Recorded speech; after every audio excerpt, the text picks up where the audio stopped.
Hey guys, this is Mike from M&R. Today we're doing a new project. Wanted to show you how we install it. First thing we're going to do is take off these two factory lug nuts. And we're going to put different lug nuts in place to be able to hold our light mount.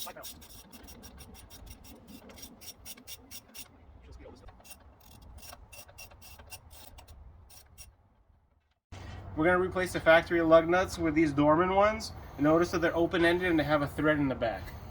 So we're going to place these right where the factory ones used to be. And we're going to space them out accordingly in order to not interfere with the factory tire. We'll be able to also space them out to other tire sizes too, wheel sizes.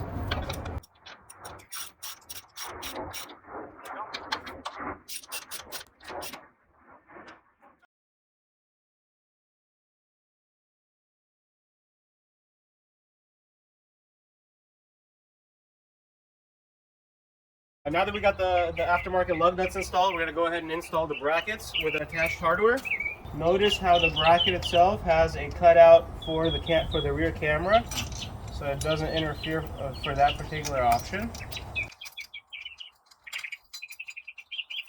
Just hand thread these and then we'll hit it with a wrench.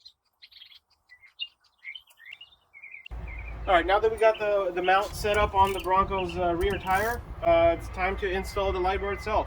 We made a little hole here in order for the pass-through for the wire. I'm going to put the wire first, slide it in,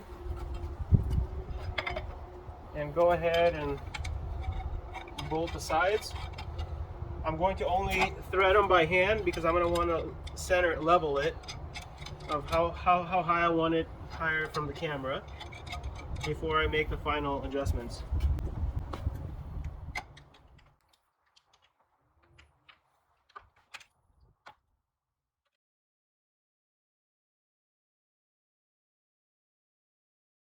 Hey guys, so the mounting is complete. Now I want to show you guys how we're going to do the wiring. This particular version of the Bronco doesn't come with auxiliary switches, so I'm going to show you guys two different options. As you can see, we've already taken off the panels from the inside, the two auxiliary panels, so I want to show you how I'm going to route the wiring. Once the wire comes out from the grommet, we're going to go fish this through, and you can get the power wire from the tail lights. You can also run a separate switch if your Bronco does not come with auxiliary switches directly from the cab or user manual in order to how to wire things through to the auxiliary switches.